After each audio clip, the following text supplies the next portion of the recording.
कृष्ण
रंगी रंगी रे श्री रंगे रंगी रंगे श्री रंगे रंगी रंगे श्री रंगे आय भुलरासी आय भुलरासी आय भुलरासी रंगे आय भुलरासी आय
कुमार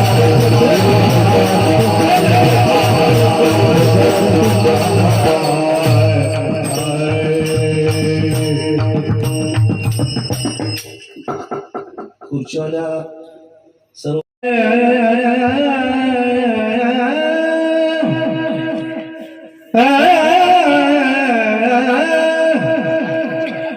रंगी रंगी रे श्री रंग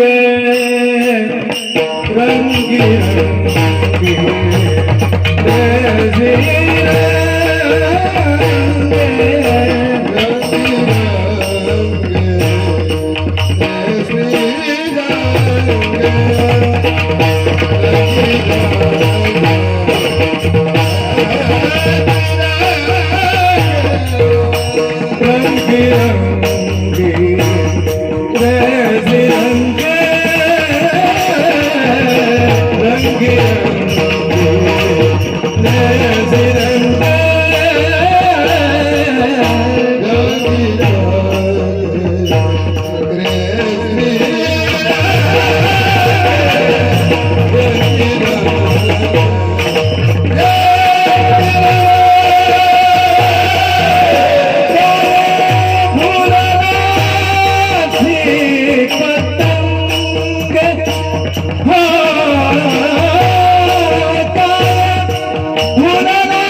Yeah.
रंगी रंगी रे श्रीरंगे, रंगी रंगी रे श्रीरंगे, काय फुललाची पतंगे, शरीर जायाचे ठेवणी, धरशी अभिलाषाचनी.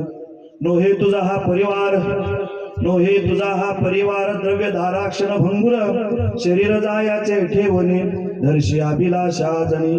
अंतकाळीचा सोयरा, अंतकाळीचा सोयरा, तुका म्हणे विठूधरा, शरीर जायाचे ठेवणी, दर्शी अभिलाषा जनी. विठला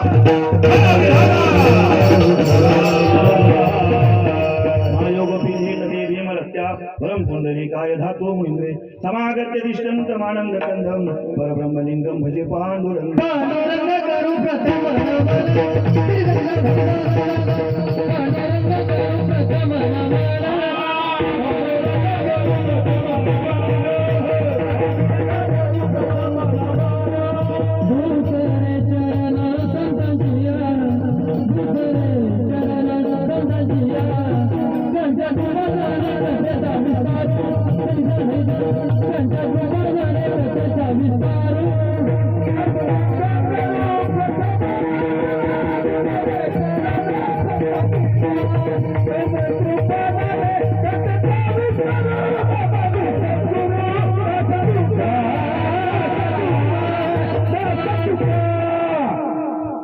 पांडुरंगाकडे प्रथम म्हणा दुसरे संतांची त्यांच्या कृपादाने कथे विस्तार बाबाजी सद्गुरु दास तुका जयांचे केले स्मरण होय सकळ विद्येचे अधिकरण त्यांची वंदू श्री चरण श्री गुरु तेथे नमस्कार आणि आता ओम नमो ज्ञानेश्वरा करुणा करा दयाळा तुमचा अनुग्रह जणू पावन झालो चरा चरा नमो सद्गुरु तुकया ज्ञान दीपा नमो सद्गुरु तुकया ज्ञान दीपा नमो सद्गुरु सच्चिदानंद रूपा नमो सद्गुरु भक्त कल्याण मूर्ती नमो सद्गुरु भास्करा पूर्ण कीर्ती सेवेला सेवक झालो तुमच्या निज चरणा तुमच्या निज चरणा तुमच्या निज चरणा सेवक झालो तुमच्या निज चरणा तुमच्या निज चरणा तुमच्या निज चरणा आओ स्वामी तुकया देवा आओ स्वामी तुकया देवा स्वामी तुकया देवा आओ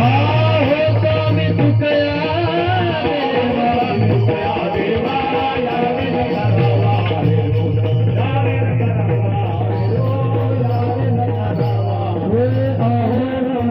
तुकया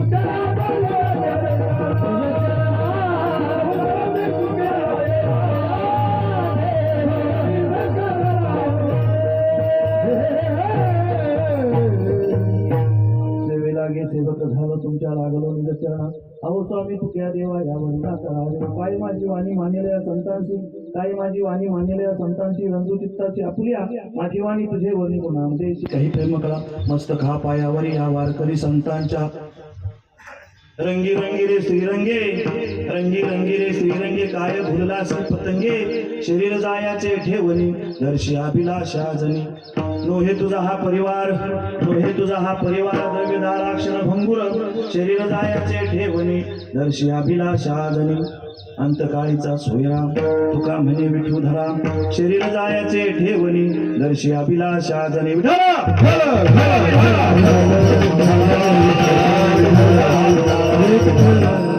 प्रस्तुत प्राप्त प्रसंगी प्राप्त स्थळी कीर्तन रूपी सेवेकरता निवडलेला अभंग किंवा कीर्तन रूपी सेवेकरता उच्चारलेला अभंग देहूचे सुप्रसिद्ध साधू जगन्मंदी जगद्गुरु या श्वास जन्माला आलेल्या जड जीवाला उद्देश करण्याकरता होऊन आलेले वैकुंठावर संत श्रेष्ठ वैराग्याचे मूर्तिमंत पुतळे जगद्गुरु श्री तुकाराम महाराजांचा 4 चरणाचा आणि निर्वाण उपदेश प्रकरणातला असा अभंग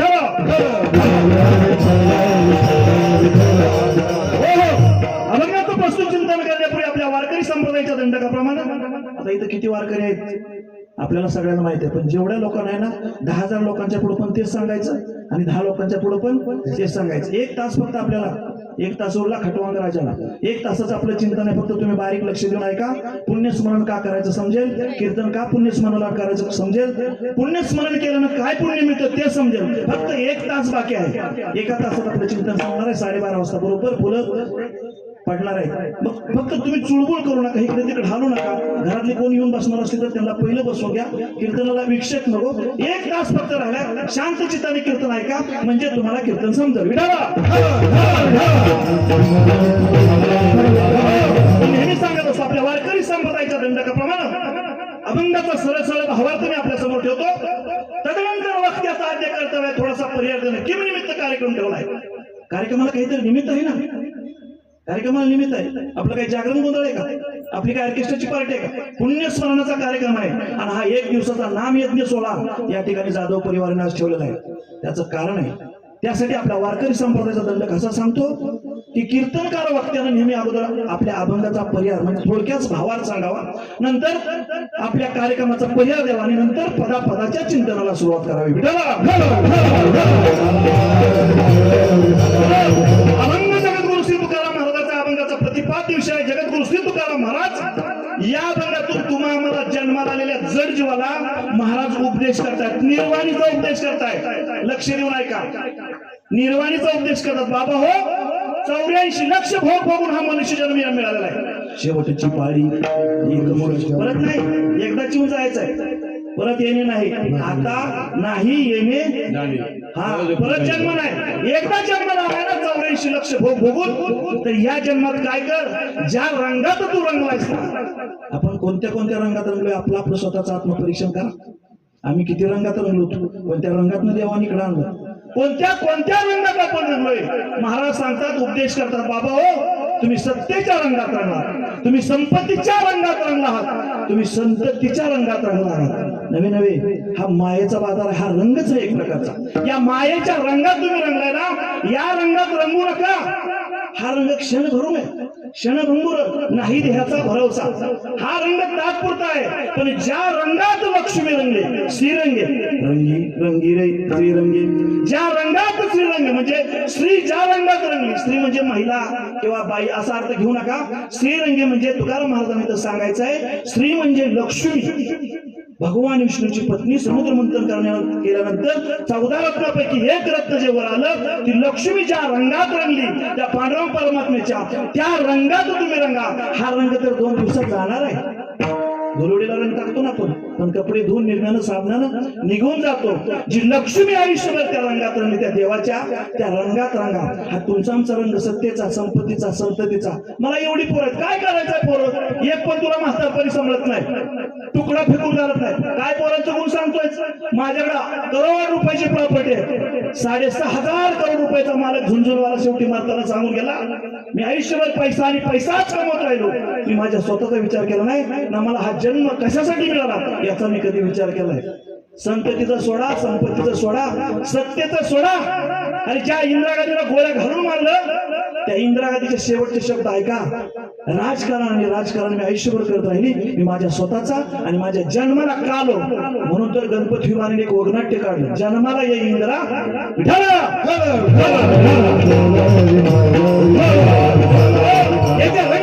संततीचा, संपत्तीचा हा जास्त काय टिकत नाही. बाबा हो, तुम्हाला जन्म मिळाला ना, तर लक्ष्मी ज्या रंगात, त्या देवाच्या रंगात लक्ष्मी कशी रंगली ते आम्ही तुम्हाला अभंगात सांगणार आहोत. त्या रंगात रंगायला आपल्याला जगद्गुरु तुकाराम महाराज सांगतात, रंगी रंगी रे श्रीरंगी काय भुललासी पतंगी. अरे पतंगासारखा का भुललास?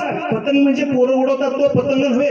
पतंग म्हणजे एक पक्षी आहे, पतंग म्हणजे एक दिवा आहे, पतंग म्हणजे एक काजवा आहे, पतंग म्हणजे एक किडा आहे. आपण घरात एक ट्यूबलाईट लावली ना, की त्या पतंग म्हणजे त्या ट्यूबलाईट एक तो पक्षी आहे ना, तो किडा फुलपाखरू, त्या पतंगाला वाटतं म्हणजे त्या फुलपाखराला वाटतं की हे माझं काहीतरी खाद्य आहे, आणि मग त्या ट्यूबलाईटला खायला जातं, त्या प्रकाशाला खायला जातं. पण तो प्रकाशच त्या पतंगाचा काय होतो, खाद्य होतो.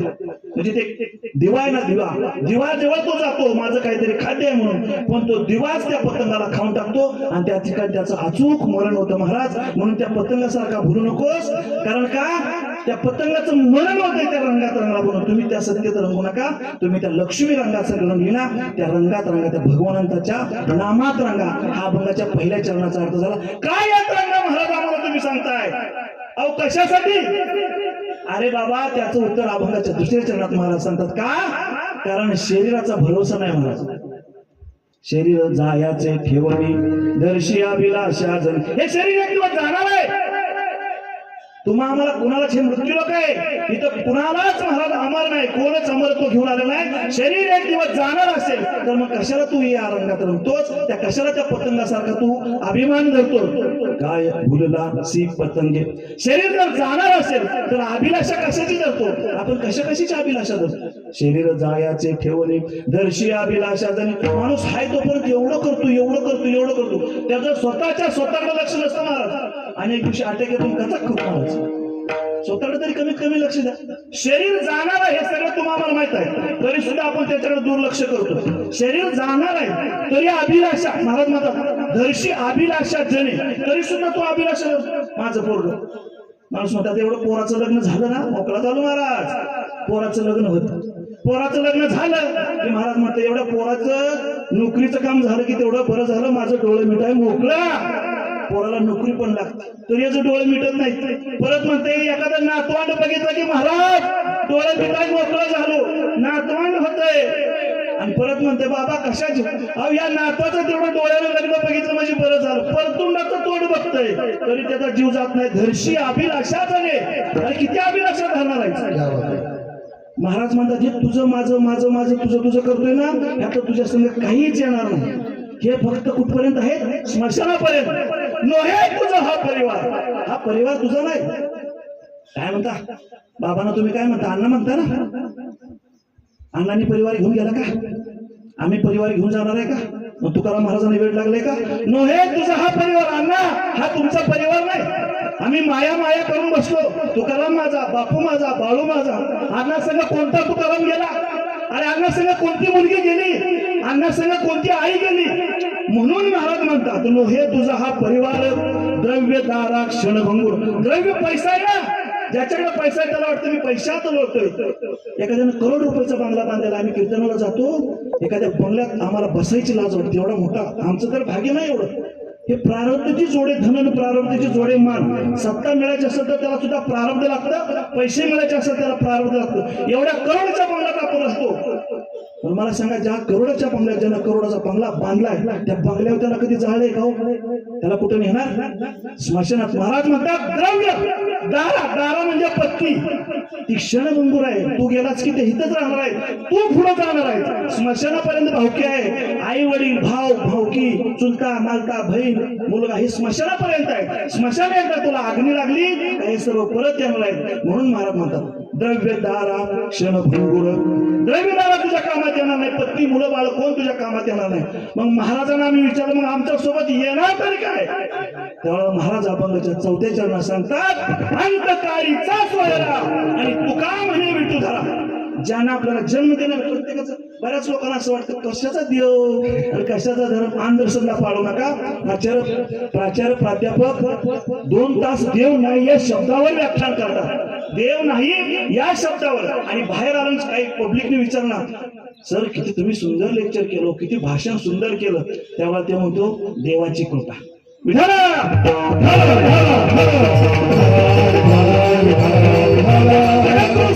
महाराज आपल्याला ठिकाणी सांगतात बाबा हे तुझ्या बरोबर काहीच येणार नाही. तुझ्या बरोबर जर काय येणार असेल, त्याने विचारलं आमच्या बरोबर काहीच नाही, आमचं द्रव्यदारा बायका पोरं पैसा का काय, मग आम्ही काय केलं पाहिजे. जो अंतकाळी तुला वाचवणार आहे, अंतकाळी ज्याच्या नाम आले, जो अंतकाळी तुला वाचवणार आहे त्याच्याशी तू काय कर, नातं जोड. अंतकाळीचा सोयरा तुका म्हणे विठुधरा. तो पांडुरंग परमात्मा, विश्वाचा मालक, जगाची नेता, त्याचे तू काय कर, चरण धर, त्याची कास धर, त्याच्या नामाचा जप कर. कमीत कमी सकाळी उठल्यापासून संध्याकाळपर्यंत एकदा तर त्या देवाचं स्मरण कर. तोच तुला अंतकाळी सोडतो, बाकी कोणी सुद्धा सोडत नाही. हा सरळ सरळ अभंगाचा माझ्या बुद्धीप्रमाणे अर्थ. विठाला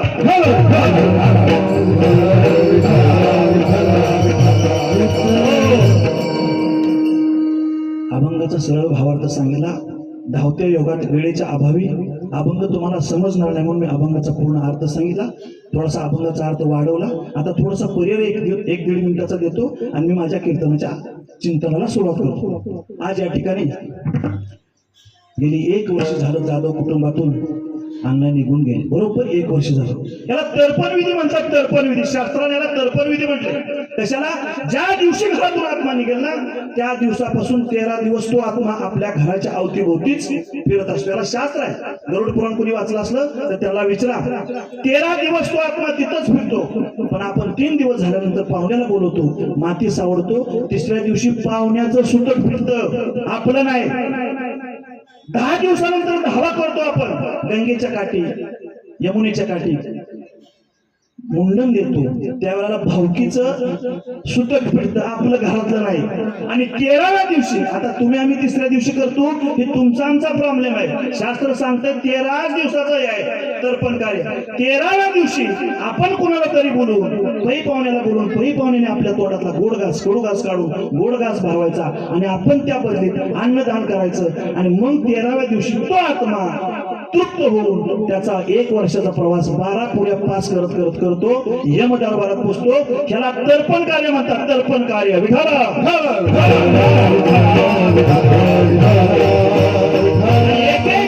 एक महिन्याने एका पुरी त्याचा वास असतो. तो यमाचे दूत त्याला घेऊन जात असतात त्या आत्म्याला. आपण म्हणतो माणूस मेला जळून हाडकं त्याची राख झाली, ती कसं आत्म्याला मरण नाही. महाभारतात फार मोठा एक श्लोक आहे महाराज. महाभारत तुम्ही ऐकला, गीता जरा वाचा, तुम्हाला सरळ समज. आत्म्याला मरण नाही महाराज, आत्मा अमर आहे.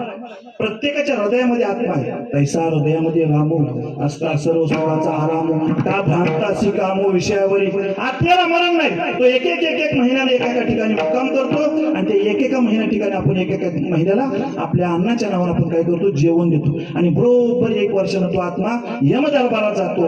आणि यम दरबारात गेला बरोबर त्या दिवशी आपण त्यांचं पुण्यस्मरण करतो. ती यमदेवता त्या आत्म्याला समोर घेऊन विचारते, बाबा तुझ्या खालच्या लोकांना तुझ्यासाठी काय केले?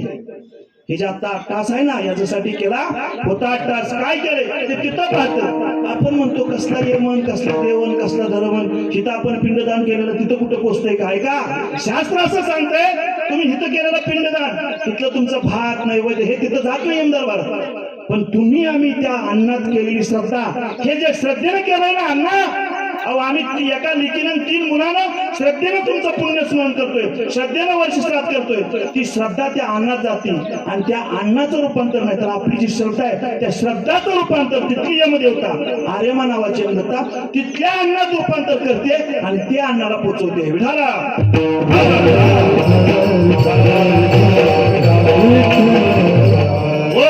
असा हा 1 वर्षाचा बरोबर काल झाला. अण्णाला कुटुंबात जाऊन त्यांच्या पाठीमागे 3 मुलं असतील, 4 त्यांचे भाव असतील, 3 भाव असतील, आईसाहेब पाठीमागे असतील.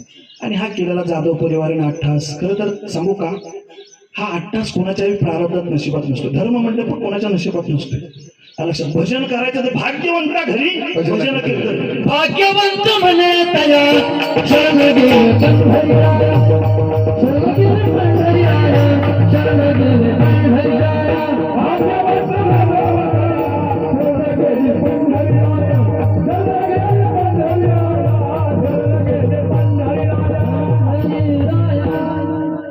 भाग्यवंत आहेत लोक. आज या धर्म मंडपात आहेत ना, कीर्तन ऐकणं सुद्धा भाग्याचं काम आहे महाराज. भजन करणं भाग्याचं काम आहे, भजन ऐकणं भाग्याचं काय.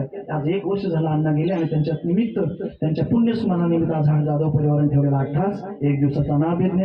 या नाम यज्ञासाठी जाधव परिवाराच्या कुटुंबाला विनंतीला मान देऊन आलेले त्यांचे सर्व सगळे सोयरे पाहुणे मंडळी त्यांच्या चरणी नतमस्तक होतो. त्यांच्या सर्व कुटुंबाच्या चरणी नतमस्तक होतो. जवळजवळ 6 महिन्यापूर्वी मला आम्ही एकत्र काम केलं या बँड शाखेला. यासारखी बरीच चेहरे माझ्या ओळखीचे आहेत. काहींची नावं माझ्या तोंडपाठ आहेत, काही ओळखत नसतील, काही रिटायर झाले असतील. पण या ग्रुपचं, इथल्या मातीचं आमचं ऋण बंद आहे. नाळ जोडली इथल्या मातीची. यासारखी थोडंसं बोलू द्या, मी अभंगावर बोलणार आहे. या मातीशी, दौडच्या मातीशी आमची नाळ जोडलेली आहे. इथलं अन्न खाल्लेलं प्रत्येकाच्या, कुणीतरी चहा पाजला असेल, कुणी नाश्त्याला गेला असेल. हराळ माऊलीने आमच्यावर चांगले उपचार केले. उपचार म्हणजे उपकार. त्यावेळेला आम्हाला ज्ञान नव्हतं, त्यावेळेला त्याने आम्हाला भजन शिकवलं. इथं माने महाराज आहेत, पाठीमागे आमचे टेकावडे महाराज आहेत, जे आम्हाला भाऊसाहेब म्हणून होते. बरेच चेहरे माझ्या ओळखीचे आहेत. आमचे वरवडून अण्णा आले. या एसआरपीच्या मातीशी आमचं नाळ जोडलं होतं. आणि काहीतरी तुकारामला वाटलं असेल, आता माझ्यापेक्षा लहान आहे तो, भरतीनं केलेला आहे आमच्या देखत बरं, पण त्याने शून्यातून जग निर्माण केलं. काहीतरी माणसाच्या डोक्यात ईर्ष्या असेल, काहीतरी माणसाचं माणुसकी हे नातं असावं. त्याने आपल्या वडिलाच्या पुण्यार्थ आम्हाला इथं येऊन या सगळ्यांशी आम्हाला दर्शन घडण्याचा योग दिला. त्यामुळे तुकारामच्या चरणी सुद्धा साष्टांग दंडवत करतो.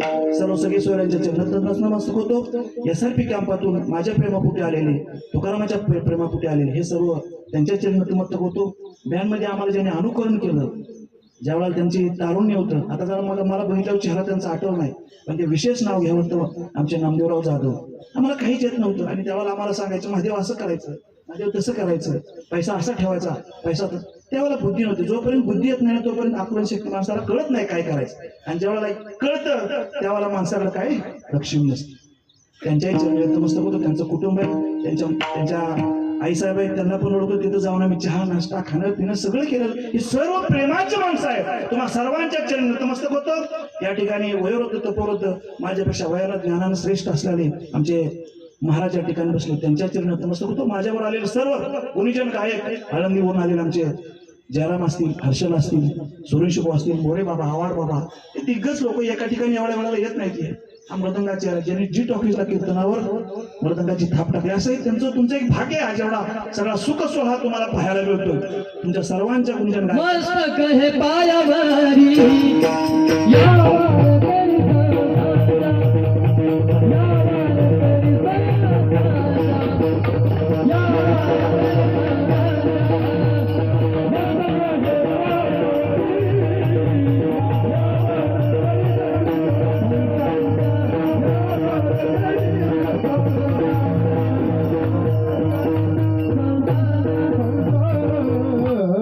विनेकरी आमच्याबरोबर नेहमी असणारे साथीला गोरकी मार्ग आहेत, आशुतोष साहेब, आळंदीची आमची सर्व टीम आहे आणि सगळे आहे. आणि तुम्ही जर नसाल तर कीर्तनाने कोणाला सांगायचं मांडवा.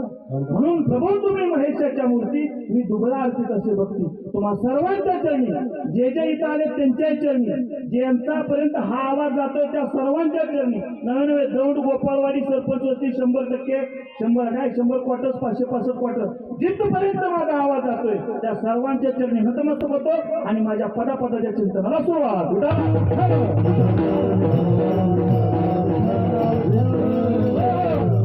अभंग जगद्गुरु श्री तुकाराम महाराजांचा अभंगाचा प्रतिपाद्य विषय अभंगात जगद्गुरु श्री तुकाराम महाराज आपल्याला निर्वाणाचा उपदेश करतात. महाराज म्हणतात, बाबा हो, ज्या रंगात तुम्ही रंगलाय ना तो रंग जाणार आहे. मग ज्या रंगात श्रीरंग लक्ष्मी रंगली त्या रंगात रंगा. का? आपल्याला हा मनुष्य पडत नाही, याचं नाव आहे मृत्यू.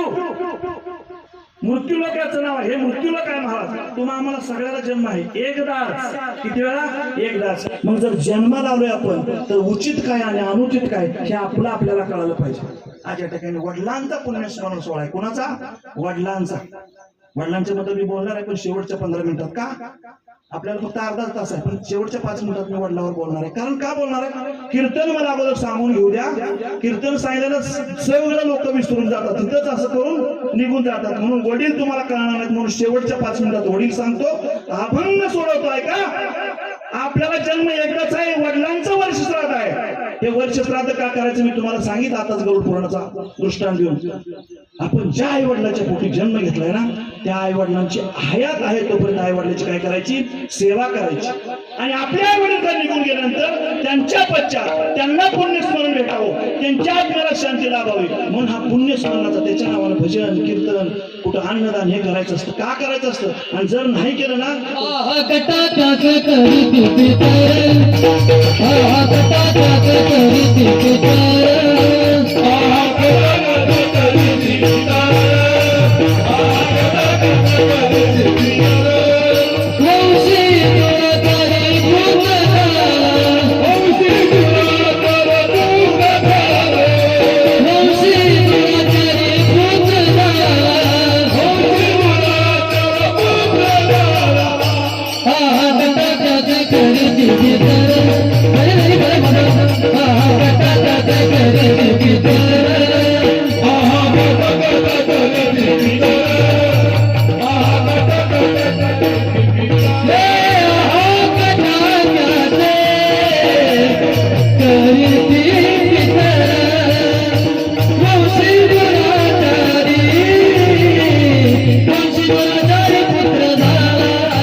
अन्नदान नाही केलं, पुण्यस्मरण त्यांच्या नावानं आपण वर्षरात नाही घातलं, तर काय करतात वरून पितर काय करतात आपल्याला आशीर्वाद देतात. हा काट करते पितर त्यांचे दुराचारी, म्हणजे कसला दुराचारी पोरगा माझ्या पोटाला जन्माला घाला असा वरून तो पितर आपल्याला आशीर्वाद देतात. म्हणून हे पुण्यस्मरण करायचं.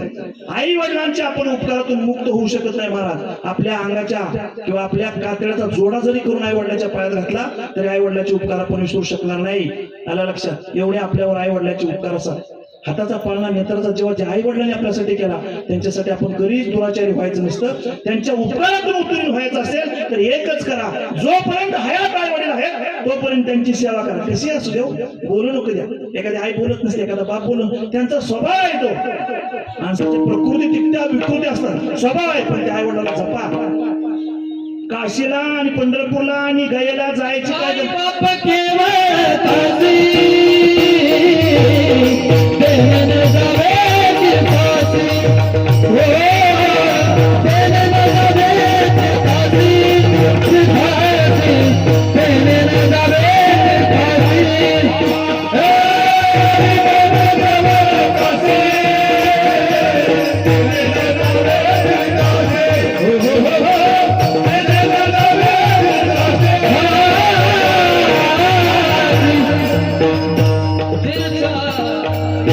आई बाप केवळ काशी त्याने न जावे तिथं. गयाला जाते, मथुरेला जाते, वृंदावनला जाते, काशीला जाते, बापाला व्रत आश्रम ठेवते. हो तुझ्या जिंदगीवर कशाला पाहिजे काशी? अरे देवानं आपल्याला आई वडील हे दैवत म्हणूनच पाठवले. जेव्हा प्रत्येकाच्या घरी अवतार घेऊ शकत नाही म्हणून त्या देवाचाच अवतार आपल्या अण्णा आणि आपल्या आहे, तेच आपलं दैवत आहे. म्हणून आई वडील जोपर्यंत जिवंत आहे तोपर्यंत आई वडिलांची सेवा करा आणि गेल्यानंतर त्याच्या स्मरणार्थ आपण अन्नदान करा, भजन करा, कीर्तन करा, नामस्मरण करा. आणि जर हे नाही केलं तर, आता मुद्दा ऐकून घ्या, जर नाही केलं तर काय होते ऐका, तुम्हाला सांगतो. आपल्या देशात नव्हे जगावर पृथ्वीतलावर दोन प्रकारचे लोक राहतात. एक आहे कृतज्ञता मानणारा वर्ग आणि दुसरा आहे कृतज्ञता मानणारा वर्ग. आता कृतज्ञता कृतज्ञता न समजणारा यात कुणीच नाही.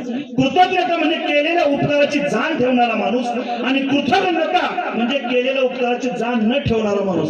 जर आपल्याला आई वडिलांनी जन्म दिला, जर आपल्याला आई वडिलांवर संस्कार केले, जर आई वडिलांनी आपल्याला शाळा शिकवली, जर आई वडिलांनी आपल्याला चांगल्या मार्गाने झालं तर आपण त्याची कृतज्ञता व्यक्त केली पाहिजे आई वडील या नात्यानं.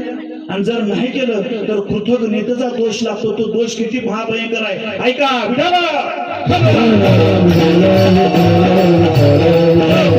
स्मशानभूमी होती एक ठिकाणी, स्मशानभूमी, आणि त्या स्मशानभूमीमध्ये चांडाळीन राहत होते. चांडाळीन कोणाला म्हणतात माहिती आहे का? तुम्ही महिला वर्ग शिवी देता राग हे चांडाळे, तुम्हाला चांडाळीन शिवी द्यायचं माहित आहे, पण चांडाळीन कोणाला म्हणतात माहित नाही. कोणाला म्हणतात आहे का? म्हणजे तुम्ही परिशिवाय देणार. जी स्मशानात राहते, जिथं पिशाच म्हणून हाडळ म्हणून आपण म्हणतो, हाडळी पिशाचे हाडळ आहे, जी स्मशानात राहते, राहणं जिचं स्मशानात आहे, वेश तिचा महिलाचा आहे, वेश तिचा स्त्रीचा आहे, आणि जी कुत्र्याचं मांस शिजवून खाते. कळते ना माझं बोलणं? जिचा वेश स्त्रीचा आहे, जी चांडाळी नाही तिचा वेश स्त्रीचा आहे, स्मशानात राहणं तिचं वास्तव्य आहे, जी कुत्र्याचं मांस शिजवून खाते तिला चांडाळी म्हणतात. एक दिवशी असं संत महात्मा त्या स्मशानातून जात होता. त्या ठिकाणी त्याला एक माऊली दिसली, त्या साधू संताला. तो साधू होता, तो साधू तिथून जात होता. कृतज्ञतेचा दोष किती बेकार आहे बघा, आई वडिलांची सेवा नाही केली तर. तो साधू महात्मा तिथून जात होता आणि तिथे त्याला ती चांडाळी दिसली. चांडाळी दिसल्यानंतर वास काहीतरी बेकार आला, म्हणून त्या चांडाळीच्या जवळ तो साधू महात्मा आला. तर तिनं काय केलं होतं, आपलं भक्षक म्हणजे आपलं अन्न, कुत्र्याचं मांस एका भांड्यात तिथं 3 दगडाची चूल करून त्याच्यावरती शिजवत होती. आता ते मांस कशाच होतं? कुत्र्याचं होतं. भांडं कशाच होतं? चांदीचं, पितळचं, तांब्याचं, सोन्याचं, कशाचं नव्हतं. भांड होतं स्मशानातली कवटी, तीच कवटी त्याच्यावर ठेवली होती. त्या कवटीत पाणी म्हणून गंगेचं, जमुनेचं, यमुनेचं पाणी नव्हतं, पहिल्या धाराची होती. कळतंय ना? पहिल्या धाराची कोणाला कळत नाही असा आदमी कोण नाही. पहिल्या धाराची होती त्यात, म्हणजे दारू होती त्या भांड्यात. भांड म्हणून कवटी होती, पाणी म्हणून पहिल्या धाराची दारू होती, आणि त्यात कुत्र्याचं मांस शिजत होतं. आणि त्या कुत्र्याच्या मांसाला त्या भांड्यावर तिनं आपल्या डाव्या पायाची चप्पल काढून पालती झाकली होती. पालती म्हणजे कळतंय का? जे खालचा भाग आहे ना तो वर केला होता आकाशाकडून, पाण्याचा भाग आहे तो खाली केला होता. त्या साधूला संत अण्णाकडे पाहिलं आणि तिनं सांगितलं, हे माऊली हे काय आहे? त्या माऊलीनं सांगितलं, मी चांडाळी नाही, माझं अन्न शिजवून खाते. कशाचं अन्न आहे? म्हणे माझं कुत्र्याचं मांस आहे. भांड कवटे आहे, पाणी पहिल्या घराची दारू आहे. एवढं अपवित्र अन्न, अपवित्र जागा, आणि असं हे अपवित्र अन्न तू शिजवून खात असताना त्या भांड्यावर चप्पल का पालती घातली? कोण विचारतय? साधू विचारतोय. साधू, त्या साधूला ती चांडाळीन उत्तर देते, ऐका महाराज, त्या अन्नावर चप्पल पालती घातली त्याचं एक कारण आहे, ऐकून घ्या कारण. महाराज, ज्या आई वडिलांच्या पोटी मुलगा जन्म घेतो, नवे नवे कोणी जन्म घेतो, आणि जो तो आई वडिलांचे उपकार विसरतो, आणि जर तो का तसा दुराचार इथून जर जात असेल आणि त्याची नजर जर माझ्या या अन्नावर पडली, त्याची नजर, तर त्या माझ्या अन्नाला काय होतंय? दृष्ट लागते. एवढा तो दुराचारी माणूस आहे, म्हणून मी त्याच्यावर चप्पल टाकली. एवढा दोष आपल्याला लागतो. विठाला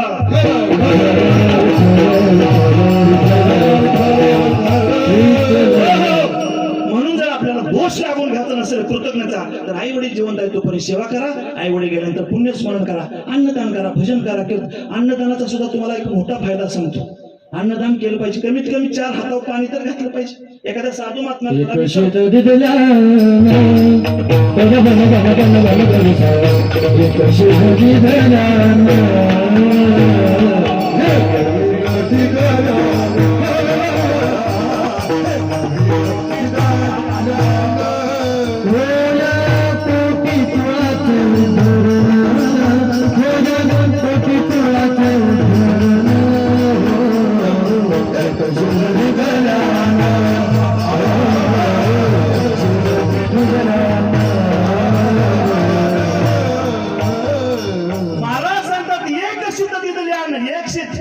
द्रौपदीने एका शीताचंच अन्नदान केलं होतं. पण महाराज सांगतात, एक शीत जर दुसऱ्याच्या ताटात वाढलं ना, आपल्या घरातलं एक अन्न आत्मा तृप्त, एक शीत म्हणजे एक आत्मा जर तृप्त केला ना, तर कोटी कुळाचा, आपल्या पूर्वजांचा, आजोबाचा, पंजोबाचा, त्याच्या खापर पंजोबाचा नाही, कोटी कुळाचा उद्धार होतो. एवढं अन्नदानाला महत्व आहे महाराज. तुम्हाला महाभारत सगळ्याला माहित आहे, सगळ्यांच्या घरात महाभारत असते. ते कर्णासारखा दानशूर व्यक्ती कोण नव्हता महाभारतात. कर्णासारखा दानशूर व्यक्ती कोणी होता. आणि महाराज सुदैवानं त्या कुरुक्षेत्रावर कर्णाचा घात केला भगवान श्रीकृष्णानं. कर्णाचा आत्मा अनंतात विलीन झाला, आणि यम लोकात कर्णाचा आत्मा गेल्यानंतर 5 पांडव एका साईडला जेवायला बसले, आणि कर्ण एका साईडला जेवायला बसला. कर्ण जेवायला बसल्यानंतर कर्णाचं सोन्याचं ताट होते जेवायचं. कशाचं ताट होतं? चांदीच्या वाट्या होत्या. कुठं? यम दरबारातला सांगतोय. आणि 5 पांडवाला पंचपक्वान अन्न होतं. 5 पांडवांना पंचपक्वान अन्न होतं, आणि कर्णाला पण तेच ताट, आणि 5 पांडवाला तेच. सोन्याचीच ताट होती, चांदीच्याच वाट्या होत्या, पण 5 पांडवांच्या ताटात पंचपक्वान होतं. कुठं? यमदेवते. आणि कर्णाच्या ताटात फक्त घोड्याची लीद होती. मी कधीच पुराव्याशिवाय, प्रमाणाशिवाय बोलत नाही. त्याचं प्रमाण पुरावा तुम्हाला सांगतो. त्या कर्णाच्या ताटात घोड्याची लीद वाटल्यानंतर कर्णानं सांगितलं, हे खाणार नाही. का? आयुष्यभर मी दानशूरपणा केला, काय चुकलंय माझं? त्या यमदेवतेला विचारलं, काय चुकलंय? मला हे खायला ते का तुझा भाव? त्या यमदेवतेनं सांगितलं, बाबा आयुष्यभर तू करणं दान केलं, दानशूर आहेस, तुझी खाते अजरामर आहे, 3 ताळात तुझी खाते, पण तुझ्याकडून कधी अन्नदान झालं नाही रे बाबा, कधी अन्न नाही. तू डाव्या हातानं सोनीची अंगठी कारागिराला दिली दाढी करणारा, पण अन्नदान नाही ना. कुणाच्या हातावर कधी पाणी पेटलं? कर्णाने सांगितलंय खाणार नाही, याचं परिमार्जन सांगा. यमदेवता म्हणजे याचा परिमार्जन नाही, याचं परिमार्जन मृत्यू लोकात जाऊन करावं लागते. परिमार्जन नाही, एकदा मृत्यू गेला परत कोण नाही, परत त्याला मृत्यू लोकात जाता येत नाही, कारण का आपला अबाधित टीम आहे. उपजते नाशे नाशाते पुनरपी दिसे, हे घटिका यंत्र जैसे परिभ्रमेगा. एकदाच आहे. माऊली महावैष्णव ज्ञानोबा सांगतात, बाबा एकदाच जन्म आहे. जो ज्याचं बारसं झालंय त्याचं तेरस ठरलेलं आहे, ज्याचा जन्म आहे त्याचा मृत्यू ठरलेला आहे. कर्णाला सांगितलं, परत मृत्यू लोका तुला जन्म नाही. कर्ण म्हणला, मी ते अन्न खाणार नाही. आणि मग यमदेवतेने विचार केला, सर्व कार्य चांगलं आहे, याला एकदा पाठवायला काय हरकत आहे. कर्णाला परत मृत्यू लोकात पाठवलं. त्याचं परिमार्जन म्हणून कर्णाला 15 दिवस दिले. त्या 15 दिवस कर्णानं एवढं अन्नदान केलं, एवढं अन्नदान केलं, पण कुणाच्या नावानं? आपल्या आई वडिलाच्या नावानं अन्नदान केलं 15 दिवस. आणि 15 दिवसांना कर्णाला न्याला यमदेवता आली. ते 15 दिवस म्हणजे आपला पितृपक्षोडा. विठाला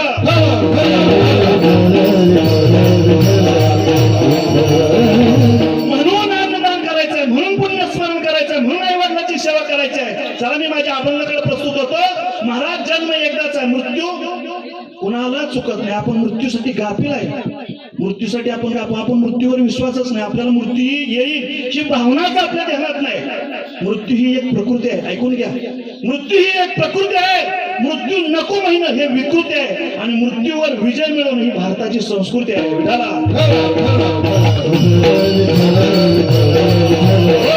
इथं जन्माला आलाय त्याचं मरण ठरलेलं आहे महाराज. मरण कोणाला चुकलं नाही.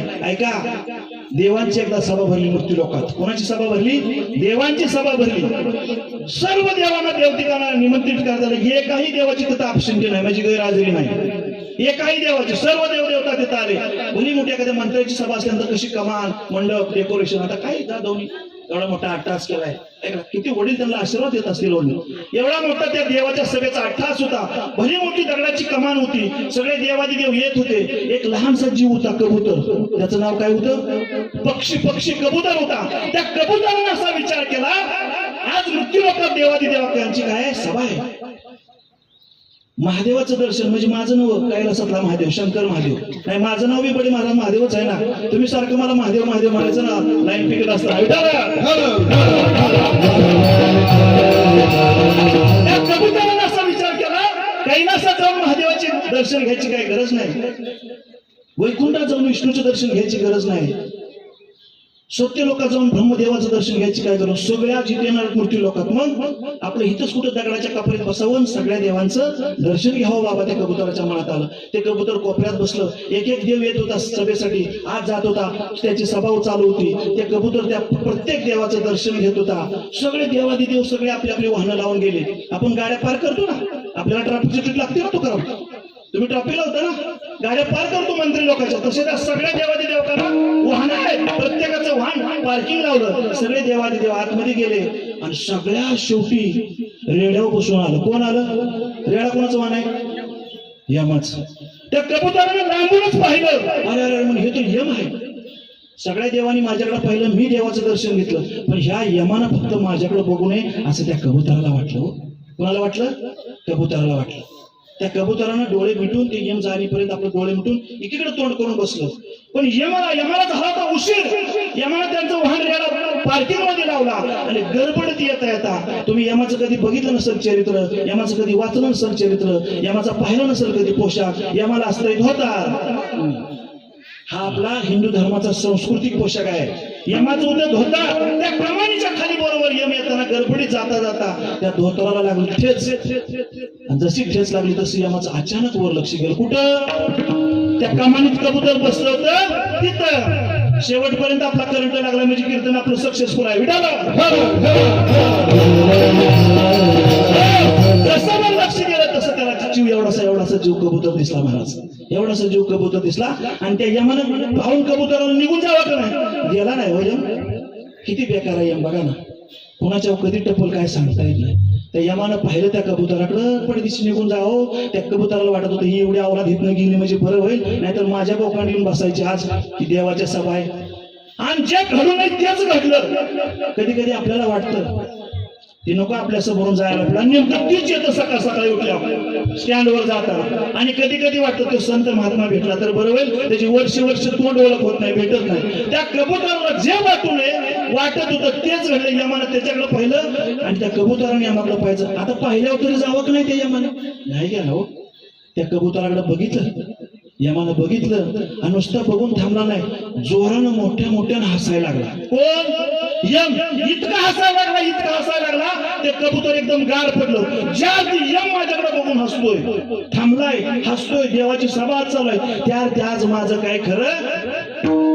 आज आमचं संपलेलं आहे. आज आमचा 10वा 12वा 13वा ठरलेला आहे. कबुतराला वाटलं यम ज्यार्थी माझ्याकडे हसतोय, ज्यार्थी यम थांबलाय त्यार्थी माझं काय? तो गार पडलं, एकदम थंड पडलं कबूतर. हसला जोरानं ते यम देवता निघून गेला. याला वाटलं, त्या कबुतराला वाटलं आपला कुठेतरी जीव वाचवावा. पण पक्षाचा राजा गरुड त्या गरुडाजवळ गेला.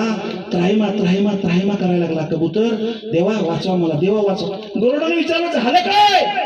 अहो त्या यमानं माझ्याकडे बघून पाहिलं नाही, नुसतं हसला, खदा हसला. मी एक कशासाठी सांगतोय तेवढं लक्षात राहू द्या, नाहीतर रातभर वाचली गीता. मरण कुणाला कधी चुकत नाही. त्या गरुडाला विचारलं पक्षाच्या राजाने, का एवढा जीव घाबरा का झालाय, तू थंड का पडलाय, बर्फासारखं शरीर का झालंय? त्या कबुतरानं सांगितलं, वाचवा ना मला, अहो वाचवा मला, तुम्ही पक्षाचे राजा आहे. त्या यमानं माझ्याकडे पाहिलंय, आज मला यम ठेवत नसतो, नुसतं पाहिलं नाही तर पाहून खदा खदा हसलाय ना आत गेलाय, येताना तो मला घेऊन जाणार. गरुडानं सांगितलं, काळजी कशाला करतो? गरुडाचं शास्त्रज्ञानं सांगितलेला वेग सांगतो, तासाला 50,000 किलोमीटर गरुडाचा वेग आहे. मी माझ्या पदरचं नाही, शास्त्रज्ञ सांगतात.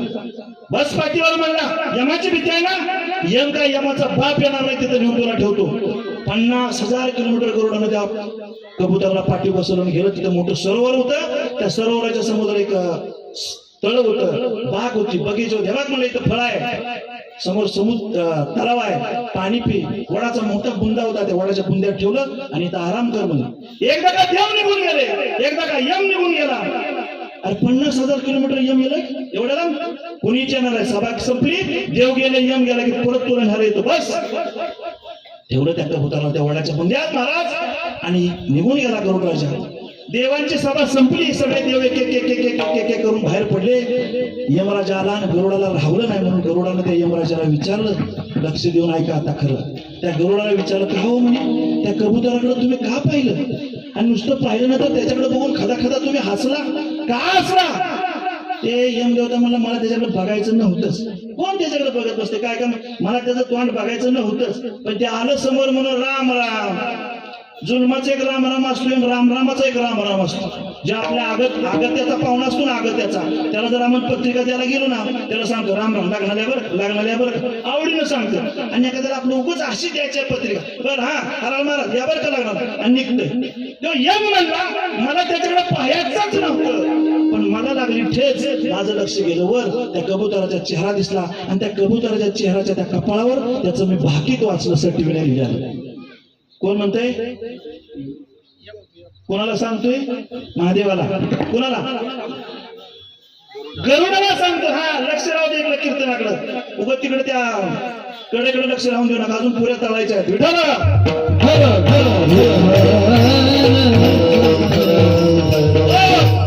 यमानं त्या गरुडाला सांगतो, माझं लक्ष नव्हतं, पण मला ठेच लागली, वर लक्ष गेलं आणि मी सहज पाहिलं, त्याच्या सटीने गेलेल्या कपाळाचं वाद्य वाचलं. त्याच्यावर असं लिहिलं होतं, या कबुतराचा 1 तासानं इथून 50,000 किलोमीटर एका समुद्राच्या काठाला, एका सरोवराच्या काठाला याचा काय आहे? अंत आहे, अंत. तुमची 5Gची आहे ती का 4Gची आहे ती? आता नव्हता, नोकियाचा होता त्यावर, आपल्या तांबात पेजर होता. आता तुमची 5Gची करायला पेटली का नाही? अरे तुका पेटल्या का नाही? नाही पेटल्या? खून निष्काटून सांगू का तुला आईचं सोडतात तसं पगाराचं? अरे जसं यमानं त्या गरुडाला सांगितलं तसाच गरुड परत गेला, उड्डाण घेतलं आणि तिकडं काय सांगितलं होतं गरुडाला? अरे त्या सर्टिफिकेट लिहिलेलं अक्षर त्या कबुतराच्या चेहऱ्या वाचलं, कपाळा वाचलं, त्याचा 1 तासानं इथून 50,000 किलोमीटरवर त्याचा मृत्यू आहे. आणि म्हणून मी त्याच्याकडे बघून हसत होतो. का हसत होतो? कबुतराचा जीव किती आहे? एवढा. मी जर विचार केला, माझी एअरटिगा आहे, मी उद्या सकाळी दिल्लीला पोचेल का? तुझ्या बापाची पेंड आहे, तुझं ट्रेन आहे का, विमान आहे का, पायलट आहे? ती यम म्हणतो एवढा जीव कबुतराचा, ते कुठं 50,000 किलोमीटर पोहोचणार आहे का? त्याचं मरण टळ म्हणून मी म्हणला हसत होतो. आणि गरुडाला वाचलं, त्याचं मरण टळलं का काय म्हणून गरुडानं झेप घेतली. तिथं सरोवरापाशी गेला आणि सरोवरापाशी त्या वडाच्या बुंद्यात त्या कबुतराला पाहिलं तर त्या कबुतराने 2 पाय दोन्हीकडं चोच वर करून, डोळे बंद करून आपला प्राण सोडून दिला होता. महाराज, माझा मुद्दा संपला, माझा दृष्टांत संपला. मृत्यू कितीही टाळण्याचा प्रयत्न करा, मृत्यू कोणाला कधी चुकत नाही. मला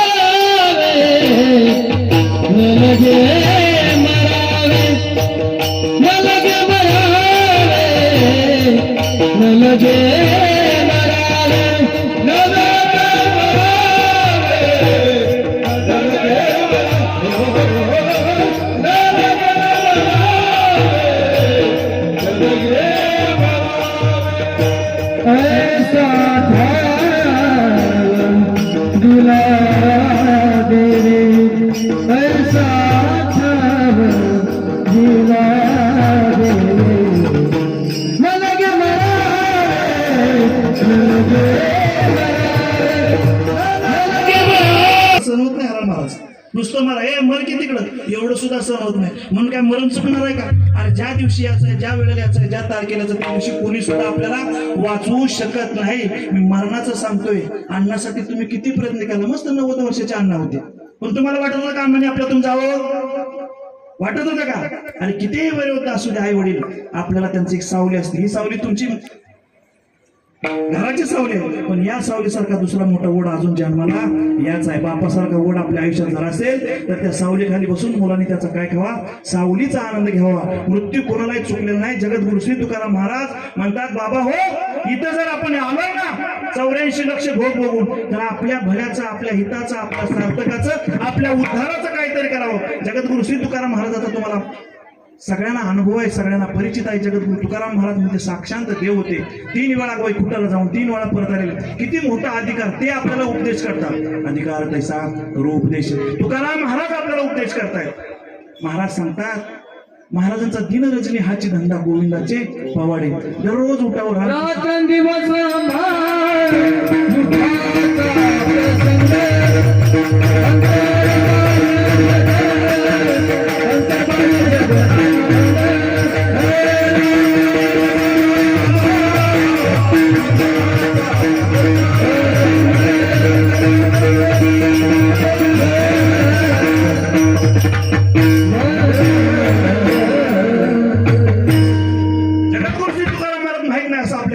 महाराष्ट्रात असा व्यक्ती नाही महाराज.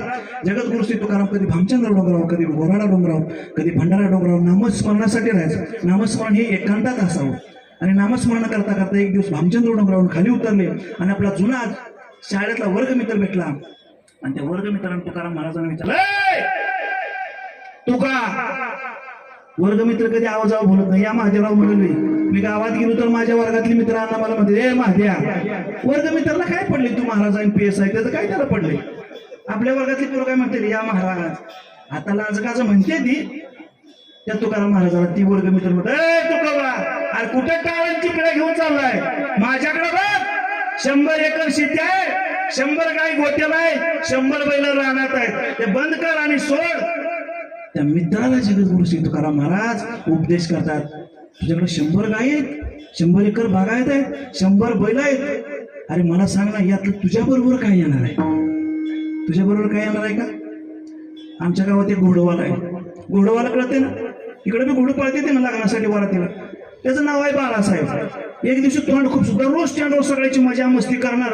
एक दिवशी तोंड खूप सुन पडलं, सगळी यायची, काय बाळासाहेब लय चेहरा पडलाय? काय नाही बा, घोडी आजारी.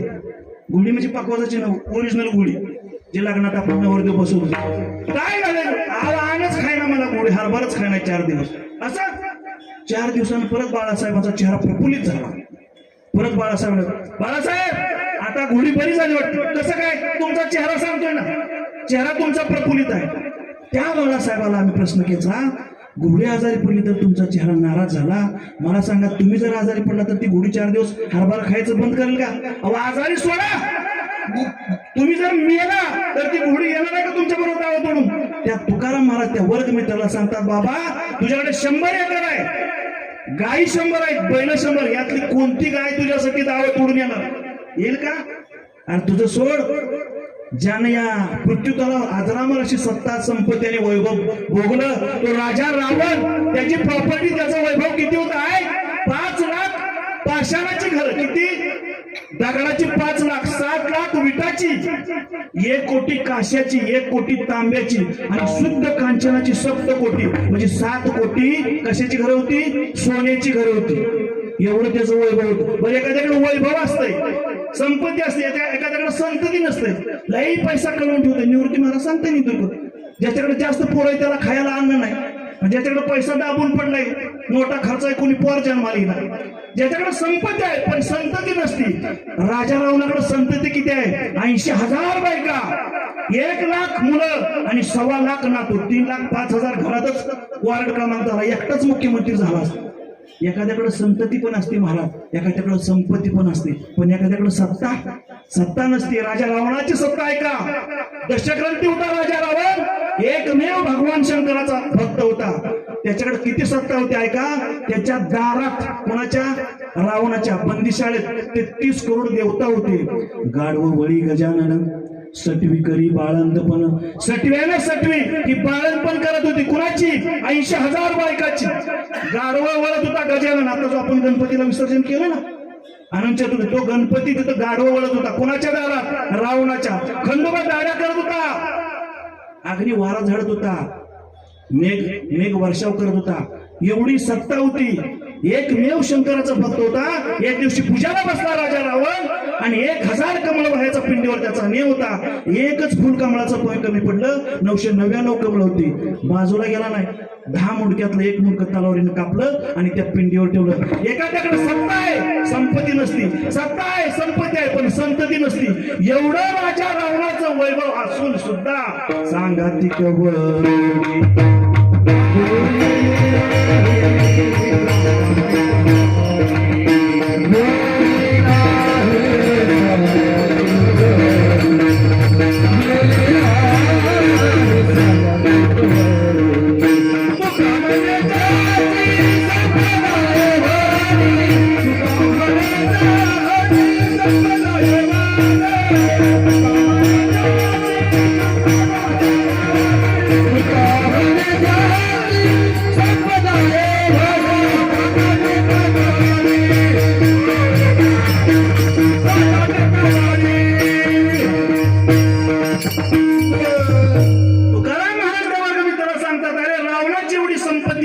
संतती असताना त्याच्यासोबत कवडी सुद्धा आली नाही. तुझ्याकडे 100 गायी, 100 बैल, 100 एकर संगती काय घेऊन जाणार आहेस का?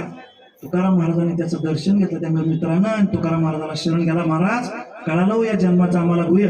काय केलं पाहिजे आम्ही आता? महाराज सांगतात की सत्तेत, संपत्तीत आणि संततीत हा जो रंग तुझ्या भोवती चढलाय ना, या रंगातनं जरा बाजूला येईल. हा रंग इथंच राहणार आहे.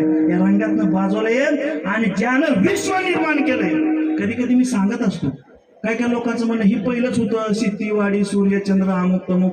कोण म्हणतं देवानं जग निर्माण केलंय? मला सांगा. एक प्राध्यापक मास्तर होता.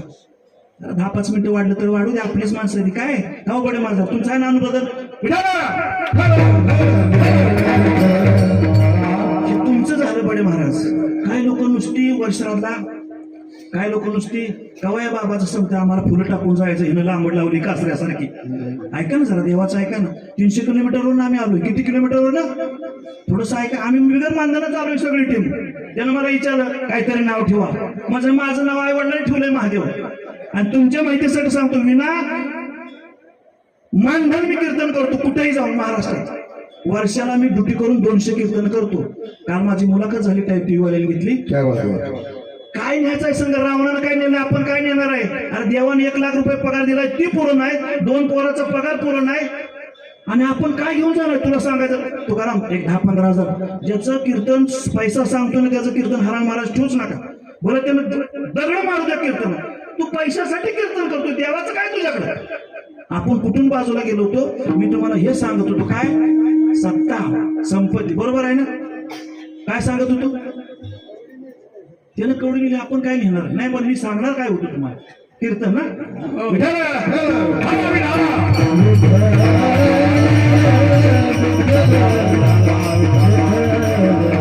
लोक काय म्हणतात ते सांगणार होतो तुम्हाला. तुमचं पण लक्ष नाही वाटतं. लोक काय म्हणतात कशाबद्दल सांग.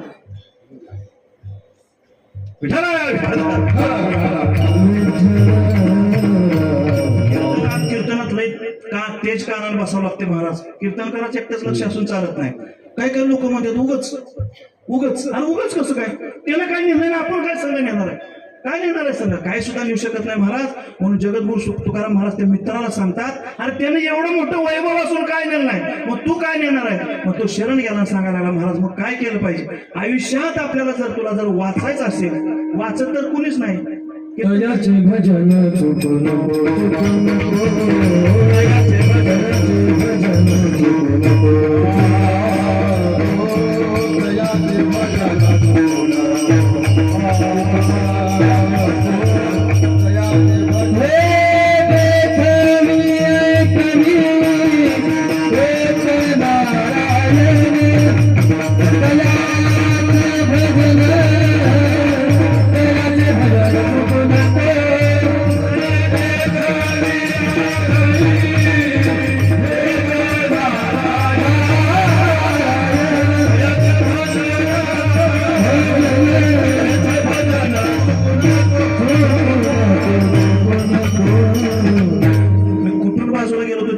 सांगतो, महाराजांनी मुद्दा सांगितला, दयाचे भजन चुकू नको, देखवी ऐकवी एक ना.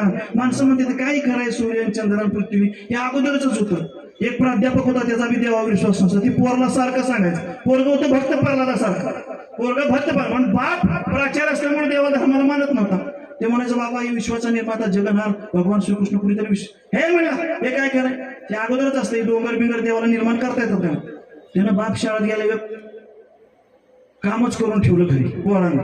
बाप गेला शाळेत आणि बाप माघारी उतर काय केलं, त्याने एक मोठ्या टेबलवर असं मस्तपैकी पांढरा कागद टाकला, त्याच्यावर भगवान श्रीकृष्णाचं मस्त चित्र काढलं, त्याच्यात रंगबिंग भरले आणि ज्या टेबलवर आलेल्या वडील आपला येऊन बसतो खुर्ची त्याच्या समोरच आणि त्याला त्याचा कटाळा हिरण्यकशिपू सारखा, त्याच्यासारखा प्रल्हादाच्या वाढल्यासारखा. जसा बाप शाळेतून आला तसा त्या खुर्चीवर बसला, तसा त्याला त्या भगवान श्रीकृष्णाचा चित्र दिसलं. पोराला बोल हे कोणी काढलं? बाबा म्हणलं आपण नाही, तुम्ही देवाला म्हणत नाही, मी देवाचं चित्र कशाला काढ? मग हे कसं तयार झालं? बाबा सांगतो त्याचा ऐका, तुम्ही दुपारी शाळेत गेला, एवढा वारा सुटला, वाऱ्यानं आपलं कपाट उघडलं, दरवाजा उघडला, कपाट उघडलं, कपाटातली सगळी तुमची पांढरी कागद टेबलावर येऊन पडली. टेबलावर येऊन पडल्यानंतर त्या कपाटात तुमच्या रंग पेटेवर त्यांना खडू होते, त्या खडूला पण राहुलं नाही. ते कपाटातले खडू आले आणि त्या टेबलावर त्या पांढऱ्या कागदावर काहीतरी गिरवायला लागले वाऱ्यामुळं. त्या खडून चित्र तयार झालं बाबा ऑटोमॅटिक. आणि त्या कलर पेटीला तुमचे रंग आहेत ना बाबा, तुम्ही ड्रॉइंगचे टीचर आहे ना, त्या रंगाला पण आता राहुलं नाही. त्या कपाटातनं रंग आले आणि ह्याच्यावर भरले, ही चित्र तयार झालं. त्या दिवशी बापानं दिलेलं कोणाच्या? तुझ्या बापानं असं चित्र होतं का तयार? अरे ते रंगपेटी उडून याला काय ती माणूस आहे का, जीव आहे का?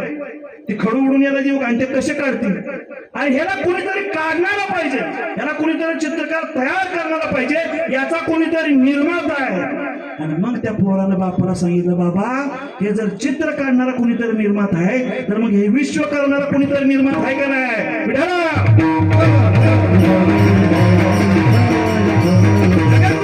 महाराज त्या वर्गमित्राला सांगतात, बाबा राजा रावणाची संपदा कडेला गेली नाही, त्यासोबत काय गेलं नाही, तू आम्ही काय घेणार आहे? मग त्या चरणाला शरणागत आला आणि त्याला सांगितलं, बाबा ह्या सत्तेत संपत्तीत आणि संततीत त्या रंगात रंगला ना तर रंग बाजूला काढून ठेवू, आणि ज्या रंगात लक्ष्मी रंगली त्या रंगात रंग अभंगाचं प्रथम चरण. रंगी रंगे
सांगतात, बाबा हो हा रंग आहे ना, या रंगात रंगलाय ना, हा रंग काही कामाचा नाही, थोड्या दिवसाचा जाणार. स्त्री ज्या रंगात रंगली, स्त्री म्हणजे लक्ष्मी. थोडासा विस्तार पहिल्या चरणाचा करतो आणि सेवा समाप्त करतो. थोडंसं वाढल्याबद्दल 2 मिनिटं बोलतो. लक्ष्मी कोणत्या रंगात रंगली तुम्हाला सर्वांना माहित आहे. सगळे तुम्ही जाणकार माणसं आहे, ग्रंथ वाचणारे, पुस्तक वाचणारे, टीव्ही चॅनल बघणारे आहे. समुद्र मंथन झालं, समुद्र मंथनातून 14 रत्न निघाली बाहेर महाराज. किती रत्न निघाली? 14 रत्न. मंगलाष्टिकाच आहे आपल्याकडं. लक्ष्मी कौ शुभ पारिजात सुरा धन्वंतरी वेदिका. आता सगळी मंगलाष्टिका म्हणत नाही, सगळ्याचं लक्ष घड्याळाकडे चाललंय. ही जी 14 रत्न आहेत ह्या मंगलाष्टकामध्ये आहेत. 14 रत्न त्या समुद्र मंथनातून निघाली आणि शेवटचं रत्न म्हणजे लक्ष्मी निघाली महाराज. ज्यावेळेला लक्ष्मी बाहेर आली त्या मंथनातून, आता मंथन कसं होतं, मेरू पर्वताचा रवी केली होती.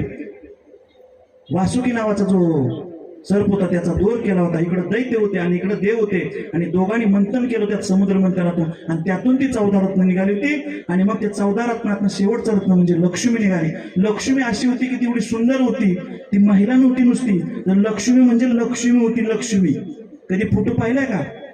मार्गशीर्ष महिन्यातला गुरुवार करता का नाही? नाही करत. आणि एक सुद्धा ठेवत नाही. त्यांना फक्त सांगावंच लाडक्या बहिणीला देवाचं का हाय. आहा, मी 15 वर्ष आराध्याच्याच गाण्यात काय सांगू नका, सगळ्यांनी ऐकलं विठ्ठल.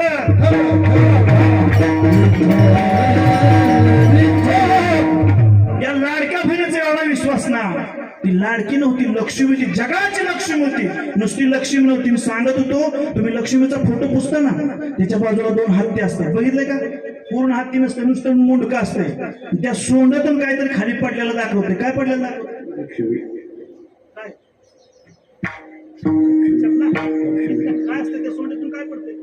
लक्ष्मीचा फोटो बघितला का नाही मावशी? त्याच्या बाजूला 2 हत्ती, त्या हत्तीच्या सोंडातून काय पडते? चिलर पडते, चिलर. आणि मला घरी जाऊन बघा की लक्ष्मीचा फोटो, म्हणजे मी याच्या एकट्यानं कंटेंट घेतलं नाही तुम्हाला बोलायचं. विठाला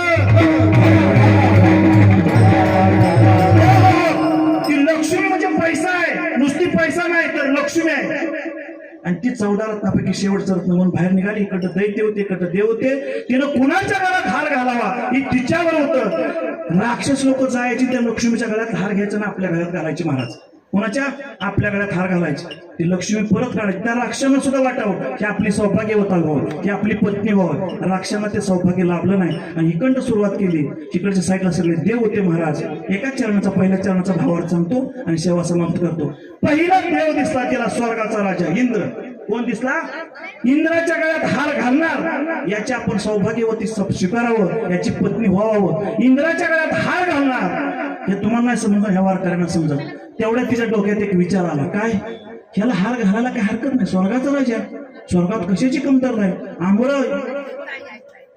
अमृताचे झरे, चिंतामणीची झाड आहे, चिंतामणीचे सडक आहे, काय कमी आहे? मरायला लागलं की लगेच अमृत प्यायचं जीवन. स्वर्गाचा राजा इंद्र याच्या गळ्यात हार घालणार, तेवढ्या तिच्या डोक्यात विचार आला. स्वर्गाचा राजा इंद्र हा ब्रह्मदेवाच्या एका दिवसात 14 वेळा मरतून 14 वेळा जिवंत होतो. तिने विचार केला किती वेळा ही पुसायचं, काय टुकू सारखंच पुसायचं आणि परत सारखं लिहायचं. स्वर्गाच्या राजाच्या इंद्राचा विषय सोडून दिला. पुढे होता कोण? ब्रह्मदेव. आता म्हणजे सत्य लोकांचा राजा आहे कोण? ब्रह्मदेव.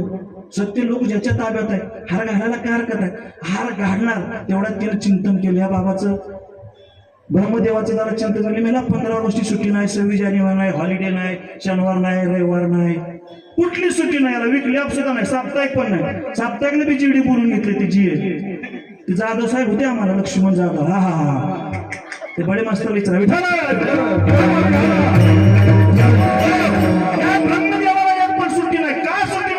शास्त्रकार संत सांगतात, कुलाला हाडाचा बापचा हाडाचा अखंड घडवितो मडकी रे. तो ब्रह्मदेव काय करतो माहित आहे का? कुलाल हाडाचा. कुलाल म्हणजे काय हो? कुलालाचा अर्थ कोण सांगताय का? कुलाल, कुलाल जुनी शब्द, जुनी संस्कृती, जुने शब्द निघून गेले. आता सगळं आपण इंग्लिशाच्या दावणीला बांधून टाकलं. कुलाल कळत नाही. आज जा की त्या कुलालाच्या वाड्याला, पूर्वी लोक म्हणायचे. जरा ज्ञानेश्वरी वाचा, गाथा वाचा, म्हणजे जुने शब्द डोक्यात येते. कुलाल हाडाचा, हाडाचा कुंभार आहे तो कोण? ब्रह्मदेव. लक्ष्मी त्याच्या गळ्यात हार घालताना विचार करते, कुलाल हाडाचा, बापचा हाडाचा. बापचा हाडाचा म्हणजे कोण? साडी कोण लावतोय 3 तळात? कोण साडी लावतोय? महादेव गुळी, बडे महाराज, घराळा महाराज. कोण साडी लावतोय 3 तळातली? नारायण. तुम्हीच की, तुमच्याकडे येऊ नाही. तो नारायणाचा बाप आहे. कुणाचा? नारद महर्षीचा बाप आहे. कुलाल हाडाचा म्हणजे तो मडकी घडवतोय. कुलाल हाडाचा, बापचा हाडाचा, आणि अखंड घडवितो मडकी. तो अखंड मडकी घडवतो. लोक म्हणतील मडकी कुठे घडवतो? तो ब्रह्मदेव सत्य लोकांचा आहे. अहो ही तुम्ही आम्ही जी बसलोय ना, ही सगळी मडकी त्याच्या कारखान्यातले, म्हणून अखंड घडवती मडकू, त्याला सुट्टी नाही. लक्ष्मी म्हणले ह्याच्याकडे कशाला नादाला लागा. पुढे गेले. पुढे दुर्वास ऋषी होते. दुर्वास ऋषीचा राग एवढा कोपीट, एवढा कोपीट, हे जर बाबा माझ्या कोपल्या तर परत आयुष्यभर माझ्याकडे येणार नाही. दुर्वासापासून पुढे गेली. पुढे होते परशुराम. परशुरामाच्या गळ्यात हाल घालणार पोराट दिसली बाबाची. कुणाला? लक्ष्मी आई साहेब. नको नको नको नको म्हणे. ह्यानं बापाचं ऐकून आईला घराच्या बाहेर नाही काढली. आईचं मुडकच काढलं कोणी? परशुरामानं. जरा शास्त्र बी सांगावं. नुसतं आपण सोडून विनोदन काय कविता गाऊन 30-40 हजार घेऊन चाललेत आणि तीच लोकांना आवडायला लागली. काय महाराज? ह्या परशुरामानं स्वतःच्या बापाचं ऐकून आईचं मुंडकं धडावेगळं केलं होतं. जर ह्याला कोणी माझ्याबद्दल काय सांगितलं तर माझी अवस्था, मग ह्याला कशाला कुकवाचा धनी करा. आणि तिथून पुढं आणि मग तिथं विष्णुदेव होते. विष्णुदेव, त्या विष्णुदेवाचं वर्णन करताना जगद्गुरु तुकाराम महाराज करतात, राजस सकुमार मदना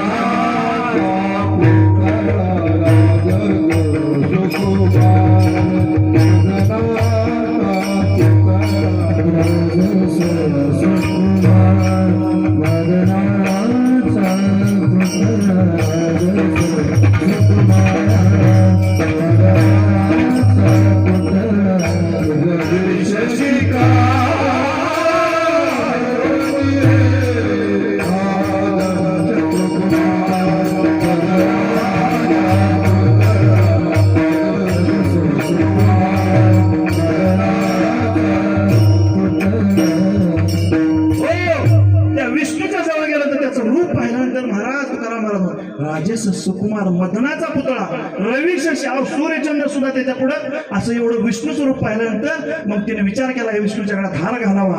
हार घालाय जशी विष्णूच्या गळ्यात गेली तशी विष्णूनं पाठ फिरवली महाराज. परत तोंडाकडच्या बाजूने लक्ष्मी गेली, परत हार घालणार, परत तोंड फिरवले आणि लक्ष्मीनं सांगितलं माझ्या हाराचा स्वीकार करा ना, एवढी सगळी माझ्यासाठी. ए पट्ट्याची पोरगी आहे, नोकरीवाले पोलीसवाले येतात, इलेक्ट्रिशियनवाले येतात, इंजिनियर येतात, द्यायचे ना काय, पोरगी माझी देखणी आहे, तिला तिच्या वजनाचाच नवरदेव मिळाला पाहिजे, वजनाचाच इवाय जावा आपण करतो का नाही विचार.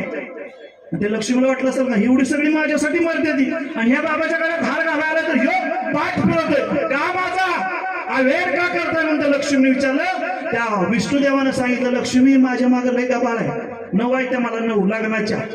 कुणाला? भगवान विष्णूला पंढरीच्या पांडुरंगाला 9 आहे त्या लग्नाच्या आणि 16 सहस्र आहे त्या मांडलेल्या. ह्यातनं तुला कुठं जागा दे, कुठेही जा. लक्ष्मी म्हणली कुठेही द्या, तुला माझ्या पायाजवळ जागा, जशी पायाजवळ जागा म्हणत लक्ष्मी नाचायला लागली महाराज, नाचायला लागली ना. पाय लक्ष्मीच्या हाती, पाय लक्ष्मीच्या हाती, पाय लक्ष्मीच्या हाती, पाय लक्ष्मीच्या हाती, पाय लक्ष्मीच्या हाती, पाय लक्ष्मीच्या हाती, पाय लक्ष्मीच्या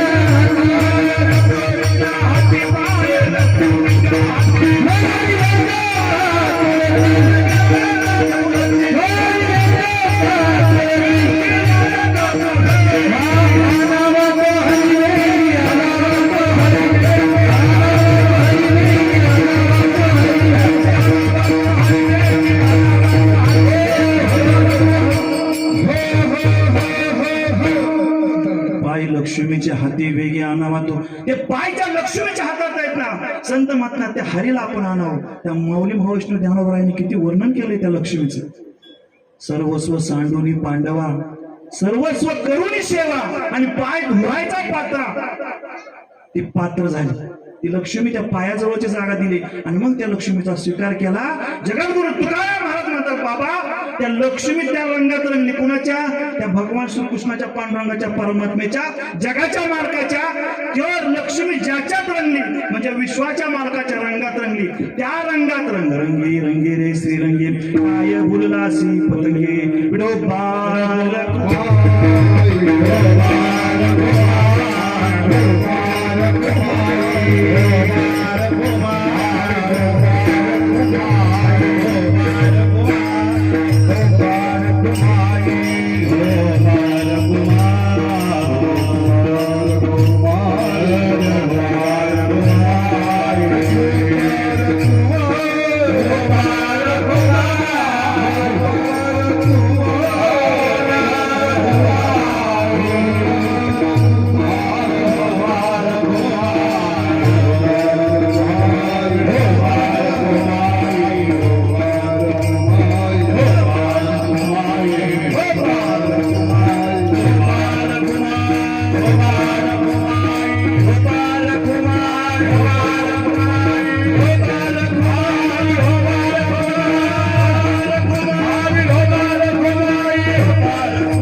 शरीर जायाचे ठेवणे दर्शी अभिलाषा जनी. याच्यामध्ये आता अवकाश एका अभंगाच्या पहिल्या चरणावर पडण्याचा आपण प्रयत्न केलेला आहे. बाकीचे 3 चरण तुम्हाला पहिलंच अभंगाचा सरळ सरळ भावार्थ सांगताना त्याचा अर्थ सांगून गेलेला आहे. त्या रंगात रंगू नको का, तर शरीर एक दिवस जाणार आहे महाराज. शरीर जायाचे ठेवणे दर्शी अभिलाषा जने. याच्याबद्दल अभिलाषा किंवा याच्याबद्दल अभिमान काय धरू नको म्हणून महाराज सांगतात शरीर जायचे ठेवणे दर्शी अभिलाषा जने. नव्हे तुझा हा परिवार द्रव्य धारा क्षण बंधू. या ठिकाणी तुझ्यासोबत काहीच येणार नाही म्हणून कुणाचीच अभिलाषा धरू नको. आणि जर तुला अभिलाषा धरायची असेल तर जगद्गुरु तुकाराम महाराज शेवटच्या चरणात सांगतात अंतकाळीचा सोयरा तुका म्हणे विठू धारा.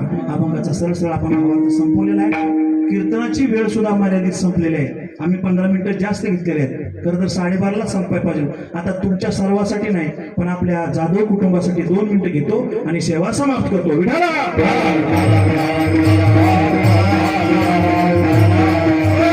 एका बापाचं पण स्मरण आहे. ऐका बाप काय असतो तो. पत्र्यावर जेव्हा पाऊस पडतो ना, पत्र्यावर पाऊस पडतो तेव्हा घरातले सर्वजण काय म्हणतात, किती आवाज करते पत्रा. हराळ महाराज पहिले कौलाची घरं होती महाराज, आता पत्र्याची घरं आली, आता सिमेंटची आली आणि सिमेंटच्या नंतर आता काय होईल, मोबाईल घरं येतील. मोबाईल म्हणजे इथून घर उचलायचं आणि तिकडं जायचं.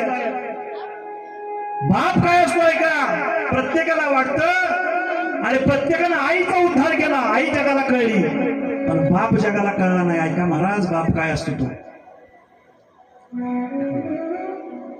ज्या आई वडिलांनी आपल्याला सेवा केली, ज्या आई वडिलांनी आपल्याला जन्म दिलाय तो बाप काय असतो. ऐका बापानं कधीच आपलं दुःख आपल्या मुलासमोर मांडलं नाही महाराज. ज्या आईसाठी आपण रात्रंदिवस तळमळ करतो, आई माझा मायेचा सागर, पण बाप माझा वेदनेचा सागर. बाप हा वेदनेचा सागर असतो आणि बापाकडे आईनं जावावं, मुलानं जावावं, नातवानं जावावं, पण बाप कधी आपल्याला कुठली गोष्ट नकार देत नाही महाराज. मग सर्व्हिसवाला असो, शेती करणारा असो, गरीब असो, आपली सगळी दुःख आपल्या पोटात घेऊन आपल्या सर्व मुलाचे लाड कौतुक आपल्या प्रेमानं करतो. मला सांगा ना तुम्ही, आपला वडील जर जिवंत असेल महाराज, आपण नोकरीला जर असो तर आपण आठवड्यातनं 4 दिवसातनं लय प्रेम असं तर एकदा तरी फोन करतो ना, आपण करतो ना. आज जाधव परिवाराच्या पाठीमागे 4 भावंड आहेत, 1 मुलगी आहे, 3 भाव आहेत. थोरले बाळासाहेब आहेत, मध्ये तुकाराम आहेत, बारके बापूराव आहेत. तुकाराम महाराज मला सांगा ना, तुमचे वडील आम्ही आमच्या डोळ्यानं अण्णाला पाहिलंय. अहो तुम्ही नोकरीत असताना तुमच्या वडिलांना फोन करत होता, तुम्ही तुमच्या नोकरीत असताना तुमच्या वडिलांना घरी बोलत होता, नको नको ते खाया पियाला घालत होता. आता मला सांगा 1 वर्ष झालं अण्णा जाऊन, किती वेळा तुकाराम तुम्ही अण्णाला फोन केला, किती वेळा अण्णाने तुम्हाला रिप्लाय दिला, अण्णाने किती वेळा तुमच्यासाठी तुमचं बोलणं ऐकून घेतलं. बाप एकदा जीवनातून निघून गेला ना, बापाची किंमत कळती महाराज. आई जीवनातून गेल्यानंतर आईची किंमत कळती. आई माझा मायेचा सागर, पण बाप माझा वेदनेचा सागर.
नका अन्नदान करू, पण त्याच्या नावानं एक 2 घास कोणाला तरी घाला, त्याच्या नावानं कुठेतरी पुण्यस्मरण करा. आणि हयात आहेत आपले आई वडील तोपर्यंत कसलाही संकट येऊ द्या, त्यांना वृद्धाश्रमाची वाट कधी दाखवू नका.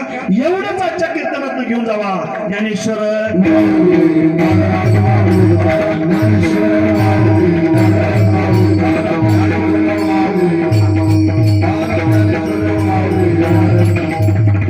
आज अण्णांच्या पाठीमाग 3 मुलं, काय आई वडिलांनी नावं ठेवली असतील बघा. आजीने यांचे आजोबा, यांची आजी, नावं बघा चुलत्यांची कसे आहेत.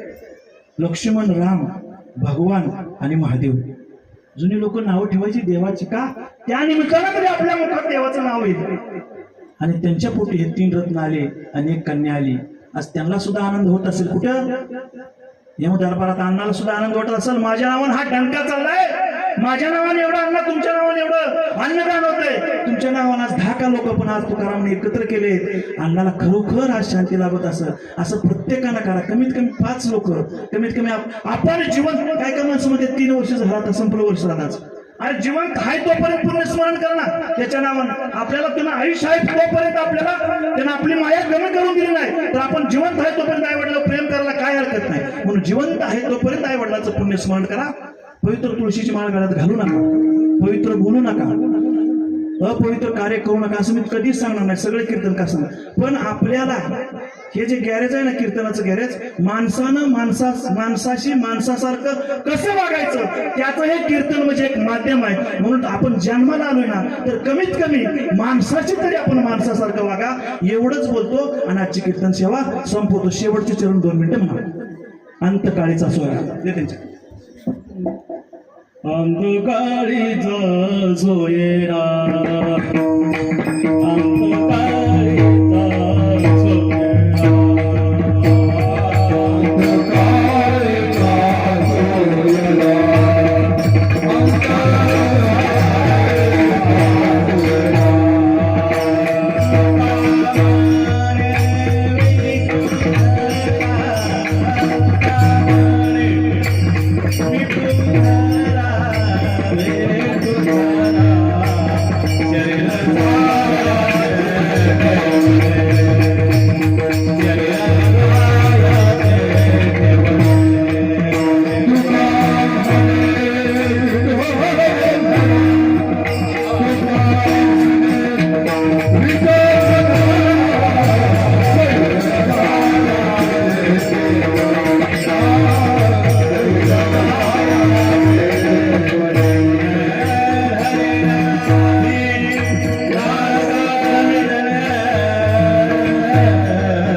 Hallelujah.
सुंदर असे तुम्ही 2 तास मला या ठिकाणी श्रवणाचा तुम्ही लाभ घेतला आणि माझे वेळीवाकडी सातारा जिल्ह्याची रानटी भाषा काय चुकला असेल तर लेकरू या नात्यानं मला माझं तुम्ही उदाहरण करणार मला माफ करला अशी मी सर्वांच्या चरणी प्रार्थना करतो. जाधव परिवारच्या परिवाराला मान देऊन आलेले, विनंतीला मान देऊन आलेले, पुष्पवृष्टी करण्यासाठी आदरांजली वाहण्याकरता आलेले त्यांचे सगळे सोयरे पाहुणे त्यांच्या चरणी नतमस्तक होतो.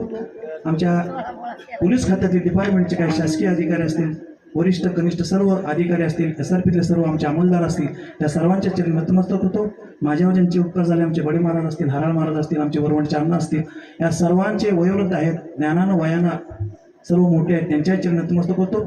सर्व महिला वर्गाने सुंदर असं घरातली का असं नाती, पण 10 लोकांना कळावं किंवा 20 लोकांना कीर्तन कळावं असं काय नाही. एका महिलेला जरी कीर्तन कळालं, माझी मुलाखत आहे, एक घरातली माता माऊली सुधारली ते अख्खं घर सुधारवतं. म्हणून गाड्याला शहाणं करायच्या भानगडीत पडू नका, आपल्या बायका सुधारा. बायका सुधारलं की घर सुधारते, घर सुधारलं की गाव सुधारते, गाव सुधारलं की तालुका सुधारते, तालुका सुधारला की जिल्हा सुधारला की देश सुधारतोय. म्हणून आपल्या महिलांना सांगा, आपल्या मुलावर चांगले संस्कार करा. म्हणून या महिलांनी सुद्धा 2 तास मला सुंदर अशी वेळ दिली. तुम्ही सुद्धा सुंदर कीर्तन ऐकता, त्यामुळे तुमच्या चरणी नतमस्तक होतो. माझ्यासोबत आलेले सर्व आमच्या आळंदीचे 2 सूर्यचंद्रासारखे आहेत, एक मृदंगाचे आहेत, एक गायन आहेत आणि माझ्याबरोबर ठाण्याचे कायम साथीला लोक असतात. एवढी सगळी गायक लोक एका वेळेला येत नाहीत महाराज, त्यांच्याही चरणी नतमस्तक होतो. पुन्हा एकदा तुकारामाच्या चरणी नतमस्तक होतो. त्यांनी या ठिकाणी सेवा नियोजित केली, मला 3 महिन्यापूर्वी आमंत्रण दिलं. कारण काय, आम्ही सेवा करायला तयार आहोत, पण आम्हाला बोलवायला पाहिजे ना कुणीतरी. तर कुठं आपलं राहणार जाऊन सांगावं, शिकारीला जाते तर तसं नाही. त्यांनी सेवा दिली, त्यामुळे त्यांच्या चरणी नतमस्तक होतो. आणि सगळ्यात महत्वाचे आभार म्हणजे हा स्पीकर वाजायचे, एकदा त्यांच्यासाठी जोरदार टाळ्या वाजवा, त्यांना फार आवड आहे. क्या बात आहे. कारण हे नसेल ना तर आमचा काय उपयोग नाही. किती ओरडणार आम्ही, दररोजच कीर्तन आहे. नोकरीला असून काल कीर्तन झालं, परवा दिवशी कीर्तन झालं. त्यांनी सुंदर असे स्थान दिले. आता ते मला ओळखत नसतील, ते लहान असतील, पण गोपाळवाड्यातला एक माणूस मला ओळखत नाही असं नाही बरं का. फक्त मला साहेब मेजर कोणी म्हणत नाही, सगळी माधवच ओळखतात ना. माधव वळणात बारक्या बायाने सुद्धा मोठं घ्यावं होतं. अलग लक्षात, पाठीमागचं संचित काही असू द्या, जर आपल्या प्रारंभाचा भोग संपला ना तर आपल्याला नक्कीच आपला पांडुरंग परमात्मा आपल्याला वाट दाखवतो बळे महाराज. म्हणून पुरुषाच्या ज्यात मी अजून एक किस्सा सांगून जाईन तुम्हाला. मनुष्य अवतार आल्यानंतर आपल्याला किती पाठीमागे तुम्ही वाईट कर्म केलेलं असू द्या, तुम्हाला मी पहिल्यांदा सांगितलं ना, SRPत भरती झाल्यानंतर 10 वर्ष साहेब माझ्यावर विश्वास ठेवत नव्हता. माझ्या घरातला सुन काय, ही महादेव नोकरी करणार नाही, की जाणार तिकडं. 10 वर्ष मी 1 महिना रजा करून जात होतो. हराळ महाराज 10 वर्ष मी चैत्र महिन्यात तिकडं जायचो, नारदाच्या गादी त्याचं नाव घेत नाही. आणि मोठ्या पार्टीला तर मी 3-3 वर्ष 2-2 वर्ष होतो. पण आपल्याला ह्या जन्मात आपल्या चुकीची दुरुस्ती करता येते, पण ते आपण केली पाहिजे. बैलाला समजतं का, बैलाला वैरण टाकतो आपण, त्याच्यावरती सू करते, त्याच्यावरती शाण टाकते, त्याला समजते का खायची तेवढी बाजूला काढून ठेवावी आणि ज्याच्यावर शी केली ती बाजूला काढावं. पण माणसाला समजते का नाही, तुम्ही आम्हाला समजतंय ना, आपण काहीतरी वाईट कर्म केलंय, आपण काहीतरी चुकलोय, आता आपण रस्त्याला आहोत, आता आपण काहीतरी चांगला मार्ग धरावा, कळतंय का नाही. चुकीची दुरुस्ती करण्याचं फक्त हे मानवाचं साधन आहे. एक तुम्हाला 1 मिनिटाचा किस्सा सांगतो. सासू सोन्याची भांडणं झाली, सासू सोन्याची भांडणं झाली, 4 दिवस एकमेकीला बोलणार. कोण, चुकीची दुरुस्ती कशी करता येते बघा ह्या जन्मात येऊन. 4 जणी बोलत, 2 जणी बोलणार. घरात राडा पडलेला कपड्याचा, धुण्याचा, स्वयंपाक कुणी करणार. म्हातारी माणसं, तरणी जवान लोक, पुरुष मंडळी धारा काढायच्या, डेअरीला द्यायच्या, दूधच प्यायची, दूधच दिवसभर खायचे, राहण्याचं. सासू सुद्धा 2घीच घरात भांडणं झाली, कुणीच कुणाचं ऐकणं. ही तिच्या संघ बोलणार, ती तिच्या संघ बोलणार, ह्यांच्या दोघीची समजूत कोणी घालायची. महाराज 4 दिवसानंतर सोनाला वाटलं किती केलं तरी सासू आपली वयानं, ज्ञानानं, अधिकारानं मोठी आहे, ती सासू या घरची आहे. मी नंतर आली. सोनानं काय केलं, 4 दिवस जे टोपल्यात पडला होता का नाही कपडे धुण्याचा, तो राडा ती घेतला आणि नदीला घेऊन गेली. आता घरात नळाला, पहिल्या नदीनं ओढच होती, धुयाला गेली. सासू घरात आली, सासूला वाटलं, इकडे तिकडे विचारलं शेजारी, सोन म्हणली, गेली भारा घेऊन दुनियाचा नदीला. सासूला वाटलं बरं झालं, 4 दिवस पोटात काय नव्हतं, उपाशी सासू सुना वाटल्या. तिला वाटलं तर सून गेली तर आपलं काहीतरी करून खावावं. सगळ्यात लवकर यांना माहिती, ह्याने खाल्लंय सासरवाडीत शेवाळ्याचा भात. त्यानं गडबडीत पाणी ठेवलं चुलीवर, स्टोव्ह नव्हते, गॅस नव्हते, गडबडीत पाणी ठेवलं, पाण्यात शेवाळ्याचा भात टाकला, शिजवला, खाल्ला. त्यात साखर दूध टाकायची तिच्या लक्षात नाही. ती जर आली तर म्हणून 4 दिवस उपाशी राहिली, खाल्लं की शेवाळ्याचा भात घेतलं, पितळीत ताटात घेतल्या शेवाळ्या, देण्यात टाकायची साखर, गुळ, दूध, काय लागलं नाही. गेली, आतलं घर होतं माळवार, त्या उतरणी पशी, उतरणी गेल्याच आता म्हणा, तुमच्या काळात होत्या ना उतरणी, उतरणी पशी गेली, सुरुवात करणार. तेवढ्यात बाहेर सुनबाई आली. कुठं आली, चुकीची दुरुस्ती कशी व्हायची त्याचा दृष्टांत सांगतो. आता विनोद माझ्याकडे भरपूर आहे, पण ही जागा विनोदाची नाही. सप्त्यात लय फवार मारत असतो. बोरवाड्यात कीर्तन झालं तर ती पेपर आउट झालं होतं कीर्तन माझं. ती सून आली, सुनानं सासूला बघितली, इकडं तिकडं नाही म्हणली. बरं झालं म्हणजे सासू गेली. आता धुणं धुवून कंटाळा आलाय, भूक लागली 4 दिवस, काहीतरी आपला पोटाचा आधार करावा म्हणजे. दूध 4 दिवस नवरा सासरा दूध 4 दिवस जाऊन डेअरीला घालतो. पातेलभर दूध चुलीवर तापत होतं. म्हणजे एवढे घोटभर दूध तरी घ्यावं. एक गलास म्हणून दूध तिनं गरम केलं, साखर टाकली, पितळीत ओतलं थंड लवकर होण्यासाठी, आणि अशी पिणार. तेवढ्यात तिने एक विचार केला, काय तिथं जर दारात जर दूध पेत बसली सासू आली तर 4 दिवस उपाशी राहिली, मिली की सोन माझी आधी दूध पिली. तिला तिची काळजी. मग ती काय म्हणली, कुठेतरी आपला आड बंगल्याला जाऊन प्यावावं. म्हणून ती कुठे गेली, घरात माळीत गेली, जिथं 1 नंबरचा आरोपी पहिलाच अटक करून ठेवलेला होता. त्याचं अजून 4 शीट कुठं कोर्टात गेलं, ती तिथं होती, आणि ही दुधाचं ताट घेऊन तिथं गेली. जशी तिला सुजाना दिसली, सासूला सून दिसली, तशी सासूला सून म्हणते, काय ग ए सुमन, काय ग, काय नाही म्हणली, त्या शेवाळ्या कोरड्या नरड्यात जायला माहिती म्हणून दूध घेऊन आली. विनोदावर नेऊ नका. त्या सुनेनं आपली चुकीची दुरुस्ती केली, तसं आपण आयुष्यभर काही करू द्या, आपल्याला चुकीची दुरुस्ती करता येते. म्हणून आपलं जीवन प्रफुल्ल बनवा, जीवनाचा आनंद घ्या. जीवन कधी आपल्या क्षणभंगूर जाईल आपल्याला कळणार नाही. म्हणून काय करा, जीवनाचा आनंद घ्या. एकमेकाशी प्रेमाने बोला, भावाभावाशी प्रेमाने बोला, आई वडिलांशी प्रेमाने बोला, नवे नवे समाजाशी एकत्र राहा, आणि आपल्या जीवनाचा उद्धार करून घ्या. विठ्ठल जय जय.